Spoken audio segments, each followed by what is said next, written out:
Okay, we're doing this. Welcome. Welcome to episode 1 of Let's Be Honest, a YouTube series where I will talk plainly about the state of public education in the United States of America. So, who am I? My name's John Kuhn. I'm a longtime school superintendent, 16 years to be exact, in the state that gave the whole nation No Child Left Behind. In my role as a school superintendent, I used to bite my tongue most of the time, not all the time, but a major heart attack ended that professional chapter of my life. So here I am, no longer a superintendent, and finally free to speak my mind all the time. If you're a teacher, a parent, or anyone really who cares about public education, welcome to the conversation. I plan to post these videos as often as I can, and I hope to make this channel my passion until I'm old and gray.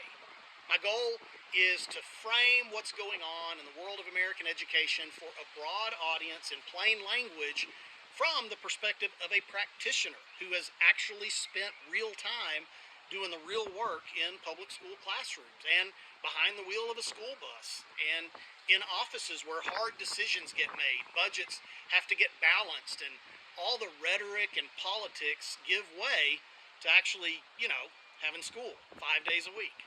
So, in other words, this channel is about real talk from a real educator for real people doing the real work. I hope you'll become a regular viewer, and here's why. When it comes to our nation's long-term health and vitality, public education matters more than anything else. And why is that? Because the armed mind is the only real guardian of liberty and self-government. The Second Amendment, super important. It ensures that the masses aren't disarmed in the face of a possibly tyrannical governing class. But it isn't the guns we own that keep tyrants at bay. It's the mind that tells the arms when it's time to fight. Incisive brains, sharp wits, and pens that really are mightier than swords. Not because there's anything special in the pen, but because there's something special in the person holding the pen. These are the most important things for the survival of a democracy, a representative democracy like what we have in the U.S.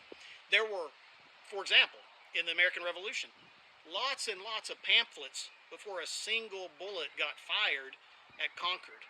And in my state, back when it was called Tejas and Coahuila, it was a Mexican state, the rebels there didn't start their rebellion with cannon fire and gunfire.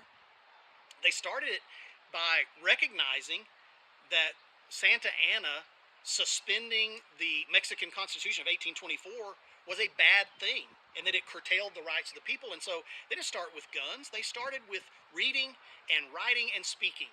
They started with understanding what was going on and then knowing enough to be able to petition the government to restore the Constitution of 1824, which the government refused to do. Wisdom comes at the heart. Wisdom comes first. Wisdom is a prerequisite for liberty. Throughout human history, not just in the U.S., not just in Texas, but throughout all human history, reading with comprehension, writing with clarity, speaking with impassioned confidence, these things have protected far more people from tyranny than the right to bear arms. The guns are just no threat if the minds and hearts are weak.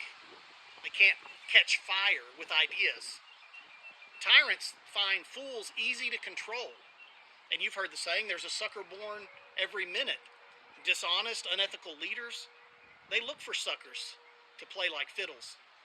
Education, it's the only thing that can inoculate the masses from being led by the nose. One of my favorite quotes from Thomas Jefferson, he said this: if a nation expects to be ignorant and free in a state of civilization, it expects what never was and never will be. So you can be free or you can be ignorant, but you can't be both. Depriving the masses of well-honed critical thinking faculties is a recipe for the deterioration of liberty, the deterioration of real freedom of the governed. Ignorance enslaves. And for the U.S. to fully embody this vision we all share of a shining city on a hill, it has to be populated with wise citizens. That's just simply a non-negotiable.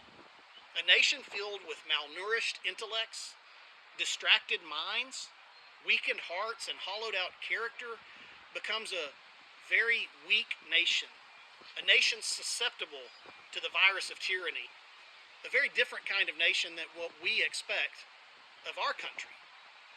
Neglecting or deliberately undermining the education of the citizenry disempowers the masses, and it's akin to an act of war against the future of our nation. So on this channel, I'll regularly discuss policies and legislation and politics, but I want you to understand, I won't talk to you as a Republican or a Democrat. This is not a partisan channel. A strong education system is at the heart of our national interest. It's the greater good for all of us from every party. It's not a partisan football. So this channel is not partisan. It's ideas-based. It's philosophy-based. I won't hesitate to give my opinions and thoughts about policies, about legislation, or about politicians. I'll call them out by name. I like to do that. Somebody has to do it. But I'll leave the partisan bickering to others. The difference to me between politics and philosophy is a lot like the difference between watching professional wrestling and watching mixed martial arts. Because one is fake and one is real. Philosophy tries to get to the true answers to real problems so that you can get solutions, right? It's real. That's what philosophy is. That's why this channel is called Let's Be Honest.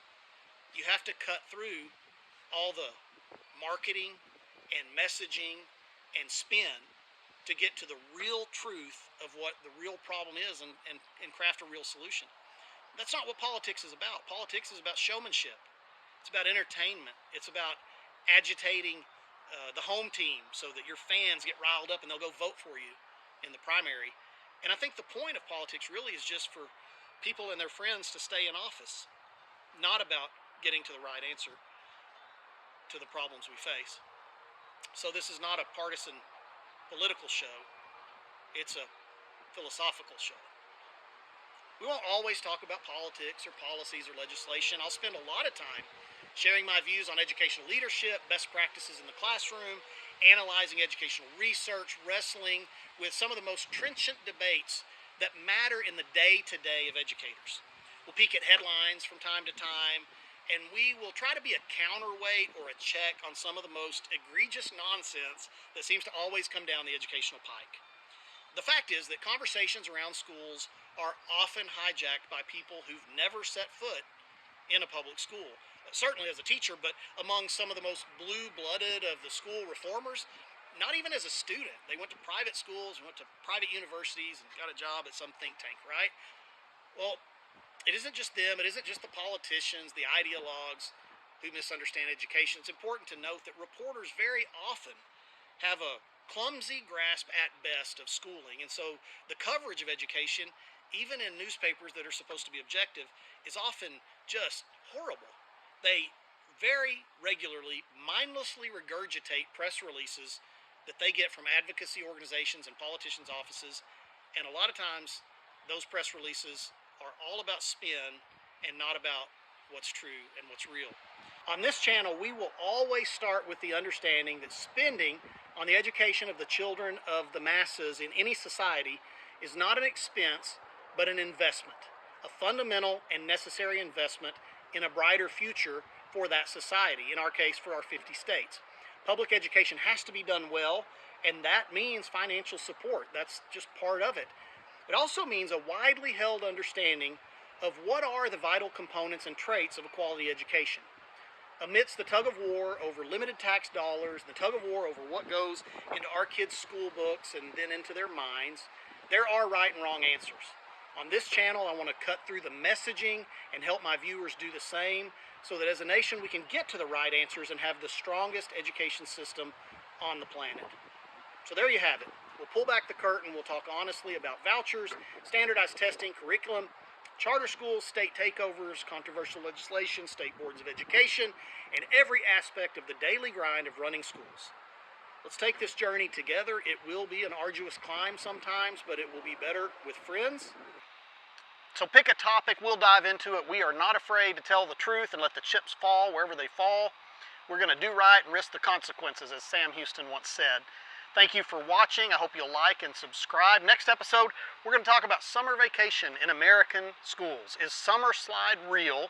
Is year-round schooling the way to go? Is it the wave of the future? Or could it be that this unique, age-old American tradition of summers off for teachers and kids is actually one of the secrets behind our history of long-running economic success in the United States? Find out next time on Let's Be Honest. Thanks for watching.